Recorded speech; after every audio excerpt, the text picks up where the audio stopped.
Depression यानी कि अवसाद क्या होता है? गम, किसी का भी गम मामूली नहीं होता है।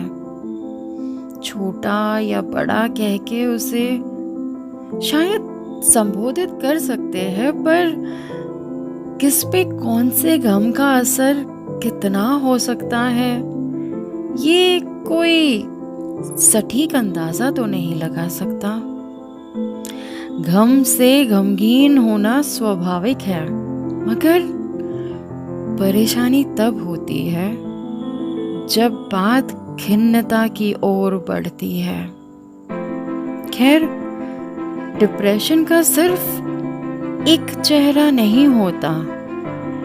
हमेशा दर्द भरा, निराश और हताश नहीं होता। कुछ चेहरे ऐसे भी होते हैं जिन पे हंसी खिलखिलाती है, इतनी कि यूं मानो तो कभी कभी इनके मुस्कान से दूसरों के चेहरे पे भी रौनक आ जाती है। चलो मान लो, कभी ऐसा भी हो सकता है कि आपका कोई दोस्त आपके पार्टी में आए, शायद गिटार उठा के कोई गाना भी गाए, थोड़ा सा नाच ले, हंसी मजाक कर ले और फिर घर चला जाए। और कुछ देर बाद ये खबर आए कि उसने सुसाइड कर लिया।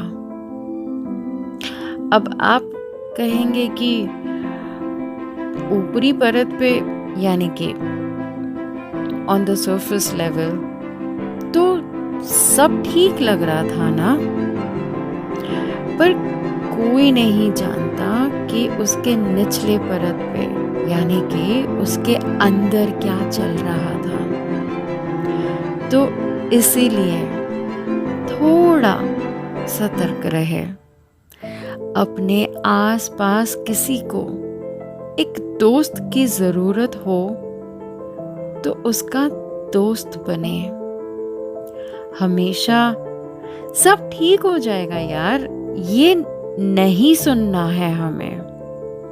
बस किसी का सिर्फ साथ चाहिए होता है हमें।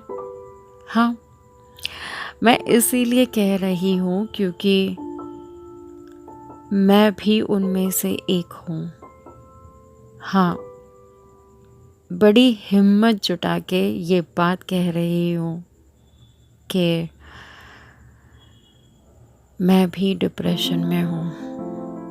पता है मुझे कि मेरे 99% दोस्त और जान पहचान के लोग तो आश्चर्यचकित हो गए होंगे। कुछ लोगों को तो विश्वास ही नहीं होता होगा। पर मेरा काम किसी को यकीन दिलाना नहीं है।